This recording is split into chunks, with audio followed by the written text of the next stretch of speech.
Unused Pokemon and starters, shiny Pokemon factories, controversial sprites, creepy side quests, and the game's been totally reworked halfway through development. Let's take a look at 13 fascinating facts about Pokemon Gold, Silver, and Crystal. There was a ton of unused Pokemon in Generation 2. After Generation 1 gave us the original 151 Pokemon, Generation 2 ushered in 100 more on top of that, making the Gotta Catch 'em all quests that much harder. But did you know there were many more planned? During the promotion of Gold and Silver, Nintendo held an event at Nintendo Space World back in 1997, where a demo of Gold and Silver was on display. In recent years, a ROM of this demo has come to light, which was data mined. This data mined ROM revealed a ton of Pokemon that never made it to the final stage, and a lot of these Pokemon included baby forms of Pokemon such as Vulpix, Goldeen, Meowth, and Growlithe, a hilarious looking Porygon 2, a terrifying pre-evolved form of Ditto, and even a complete evolution line for a Fire and Water starter. If you're interested, I'll leave down below in the description a link to all the Pokemon found in this ROM. The daycare is a shiny Pokemon factory. So we all know Gen 2 is famous for the shiny Gyarados, which is by far the easiest shiny Pokemon to obtain in all the games. But what if I was to tell you there is an area in Gen 2 that has an incredibly high chance of giving you a shiny? You see, the daycare was first introduced in Generation 2 and introduced the mechanic of breeding in Pokemon games. As tradition in Pokemon games, new mechanics come with quirky bugs. When talking to the man from the daycare near Goldenrod City, he'll give you an odd egg, which has a chance of being one of the baby Pokemon introduced in Generation 2. No, not you. When receiving this egg, the player has a 17% chance of this Pokemon being a shiny. This is much less than the 1 in 8,192 chance that it normally is, and I think this earns a sub if you didn't know that one. You can change the color of your playable character in Pokemon Crystal. As just mentioned, in Pokemon, new mechanics come with weird glitches.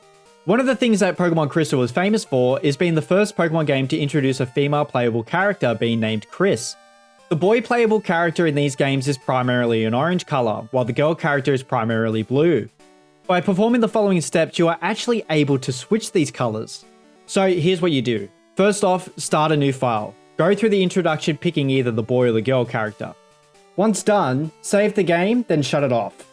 Then, turn the game back on, start a new save file, and pick the opposite character to the one you previously selected. Once you're through the introduction, save again. Now, while the game is saving, turn off the game, and once you reload your save file, your character will switch colors. Be warned, however, only try this on a brand new save file, otherwise you'll wipe everything. The games would totally rehauled over halfway through development. Development on Pokemon Gold and Silver started shortly after the releases of Red and Green in Japan back in 1996. Tajiri would once again direct the games and had grand ideas for them. From considering a ton of Pokemon, expanding on how many moves a Pokemon could know at once, and a region that would encompass the whole of Japan. After the demo at Nintendo Space World in 1997, Junichi Matsuda, who was working as a producer and composer on the games, knew that they needed a total redesign. Satoshi Tajiri looked towards Matsuda for support. The map was too large, the Pokemon list wasn't final, and Matsuda felt the games didn't differentiate enough from the originals. So over halfway through development, Junichi redesigned the map, basing it off Kyoto and Nara in Japan, scrapped Pokemon, and introduced new mechanics such as the day and night cycles, breeding, and time-based events. This pushed the game's releases back significantly, but I think we can all agree it was worth it. There was a creepy side quest planned for the Burnt Tower. The Burnt Tower is probably Johto's most famous landmark. Being the birthplace of the 3 legendary dogs, the tower is synonymous with the lore of Johto. But did you know there was a planned side quest featured in the Burnt Tower? By this point, data miners have analyzed every corner of Gold and Silver, and over the years have discovered some unused text relating to a quest whereby the player must help a ghost mother whose child is lost in the Burnt Tower. After some classic Pokemon glitch manipulation, players are able to reach the ghost mother in a glitch city, and after talking to her, she says, "Oh no, my daughter is missing. No, she couldn't have gone to the Burnt Tower. I told her not to go near it. People seem to disappear there. Oh, what should I do?" Some Reddit users have actually been able to trigger what's left of the event, but sadly there is no way to save this girl. It's rumored that this side quest was reworked for the SS Aqua, whereby a player must help a gentleman locate his missing granddaughter. While this is the leading theory, I wonder if the quest resembles the Lost Stell side quest in Pokemon Fire Red and Leaf Green. Let me know down below in the comments what your theory is. Easter egg references of Game Freak developers in the Battle Tower. Pokemon Crystal was the first Pokemon games to feature the Battle Tower, a battle facility whereby the player character must climb up floor by floor, taking on trainers one-on-one. But did you know that some of the trainers are Easter eggs to Game Freak developers? In the Battle Tower, it's possible to fight teacher Kawakami and scientist Mori, who are both referenced in the special thanks section of the credits of the games. You can also face guitarist Matsuda, a reference to Junichi Masuda, who worked as a composer on the games, and bugcatcher Tajiri, which references Satoshi Tajiri, the creator of Pokemon. This obviously references Tajiri's hobby of collecting insects as a child. Pikachu can surf. Okay, let me explain this one. Everyone knows that in Pokemon Yellow, Pikachu can learn surf after being traded to Pokemon Stadium. This would create a unique sprite in Yellow where you can get Pikachu to ride a surfboard. But did you know this is also possible in the Generation 2 games? If you trade this Pikachu over to Gold, Silver, or Crystal, you can still unlock the animation of Pikachu surfing. This is largely due to Generation 2 sharing similar coding with Pokemon Yellow. There were originally plans for a skateboard. Towards the back end of 1997, a magazine was released in Japan detailing all the features that would come to the second mainline games of Pokemon. This article accurately detailed some of the new Pokemon to be introduced, which included Donphan, Ampharos, and Ho-Oh, Pokemon breeding, the clock function, along with the ability to transfer Pokemon from Gen 1 to Gen 2. This article also featured the introduction of a skateboard, highlighting it as a new means of transportation. Unfortunately, this skateboard was never released, but data miners found leftover code that references it, and you can still activate it using cheat codes today. The sprite for the skateboard was never created, but upon activating the code, you can quite clearly see the difference in speed between walking and using this skateboard.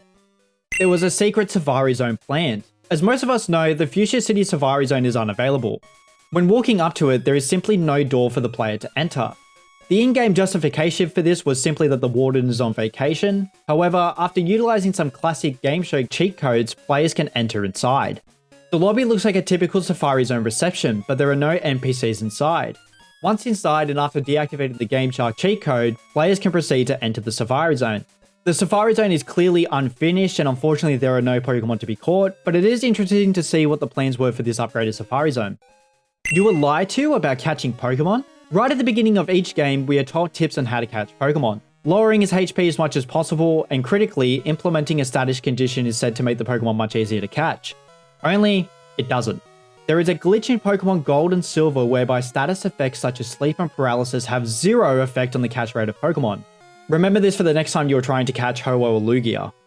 Controversial sprite changes. As spoken about in my previous fact video of Generation 1, the games undergo localization changes when translating from Japan to the West. One of the more interesting changes comes in the form of sprite redesigns. The Japanese releases of the games featured a medium holding prayer beads, a sage praying, and a fisherman smoking. For the international releases of the games, these sprites were changed, which removed the prayer beads the medium was holding, the sage no longer prays, and the cigarette was removed from the fisherman. Hilariously though, the Beauty and the Swimmer sprites were also changed. In the Japanese versions of the game, the Beauty and the Swimmer both wink, while in the international versions of the games they don't. I guess winking was just considered too controversial for children back in 1999. It ushered in the age of Junichi Matsuda.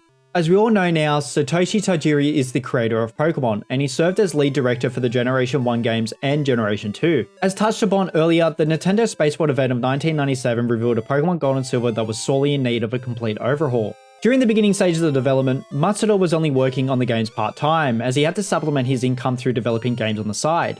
After Spacewar 97, Tajiri was feeling the pressure of living up to the expectations of fans and stepped aside, allowing Matsuda to take full creative freedom of the project. Matsuda proceeded to change the map, modeling it after Kyoto and Nara, consolidated the list of Pokemon, and introduced key features to help it differentiate from Generation 1. After the massive success of Generation 2, Tajiri permanently stepped aside, which saw Matsuda promoted to lead director of the Pokemon games. Matsuda would go on to hold this title until his departure from Game Freak back in 2021. It was never planned to be the last games. After the massive success of Generation 2, a lot of critics thought it would be the end of Pokemon, which at that point was considered to be a phase or a fad.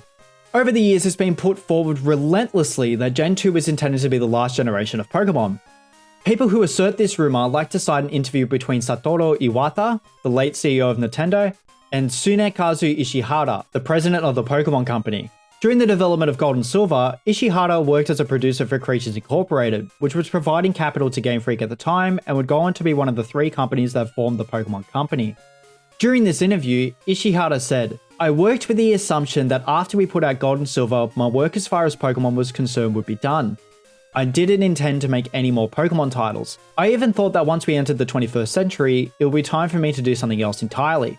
People often misinterpret this by suggesting the team were done with Pokemon and expected it to die out, but Ishihara was just referring to himself.